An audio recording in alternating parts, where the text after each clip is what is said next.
ಈಗ ರಕ್ತ ರಕ್ತ ರಕ್ತ ಹೊರಗೊಟ್ಟು ಹೋಯ್ತು ಅಂತಂದ್ರೆ ಪ್ರಾಣ ಹೊರಟೋಗುತ್ತೆ. ಪ್ರಾಣಿಗಳನ್ನ ಕಡಿತೀವಿ, ಕಳೆದೊಂದು 10 ನಿಮಿಷದಲ್ಲಿ ಆ ರಕ್ತ ಹೇಗೆ ಹೊರಗೆ ಬರುತ್ತೆ, ಸುತ್ತೋಗ್ಬಿಡ್ತದೆ. ಹಂಗೇನೆ ನಾವು, ನಮ್ಮ ರಕ್ತ ಹೊರಗೋದ್ರೆ ಪ್ರಾಣ ಹೊರಟೋಗುತ್ತೆ. ಹಾಗಾದ್ರೆ ರಕ್ತನೇನ ಪ್ರಾಣ?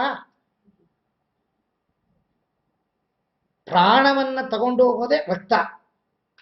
ನಿಮ್ಮ ದೇಹದಲ್ಲಿ ಪ್ರಾಣ ಇದೆಯೇ, ಆ ಪ್ರಾಣವನ್ನ ಮೈಂಟೈನ್ ಮಾಡೋದೇ ರಕ್ತ. ಪ್ರಾಣ ಅಂದ್ರೆ ಏನು? ಪ್ರಾಣ ಅಂದ್ರೆ ಏನು? ಪ್ರಾಣ ಶಕ್ತಿ ಅಂದ್ರೆ ಏನು ಹೇಳಿ ನೋಡೋಣ. ಪ್ರಾಣ ಅಂತ ಎದನ್ನ ಹೇಳ್ತೀವಿ? ನಾನು 2 ಕೈ ಇಟ್ಟು ಇವರು ಉಸಿರಾಟವನ್ನ ನಾನು ನಿಲ್ಲಿಸ್ತೀನಿ, ಅವಾಗೇನಾಗತ್ತೆ? ರಕ್ತವನ್ನ ತೆಗೆದ್ರೆ ಪ್ರಾಣ ಹೋಗುತ್ತೆ, ಉಸಿರಾಟವನ್ನ ತೆಗೆದ್ರೆ ಪ್ರಾಣ ಹೋಗುತ್ತೆ. ಇದು ಉಸಿರಾಟವೇ ಪ್ರಾಣವೋ ರಕ್ತನೇ ಪ್ರಾಣನೋ? ಉಸಿರಾಟವೇ ಪ್ರಾಣ. ಉಸಿರಿನಲ್ಲೇ ಆತ್ಮ ಇದೆ.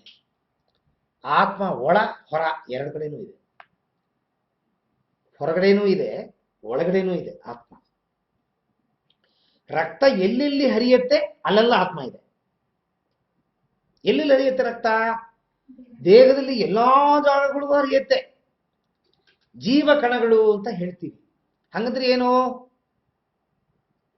ಹಲವಾರು ಜೀವ ಕಣಗಳು ಸೇರಿ ಈ ದೇಹ.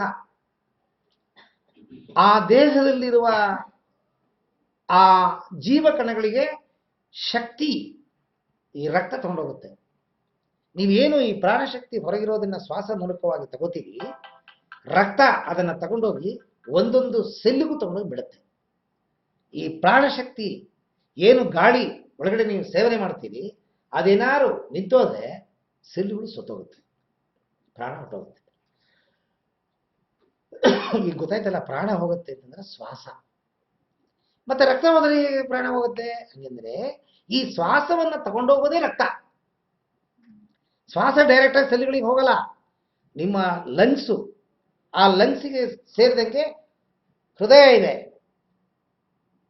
ಇಲ್ಲಿಂದ ಅದು ಆ ರಕ್ತದಲ್ಲಿ ಕರಗಿ ಅದು ಪಂಪ್ ಮಾಡಿದಾಗ ಎಲ್ಲಾ ಸೆಲ್ಲುಗಳಿಗೂ ಹರಿಯುತ್ತೆ. ಅದು ಹರಿದಾಗ ಪ್ರಾಣ ಉಳ್ಕೊಂಡಿರುತ್ತೆ.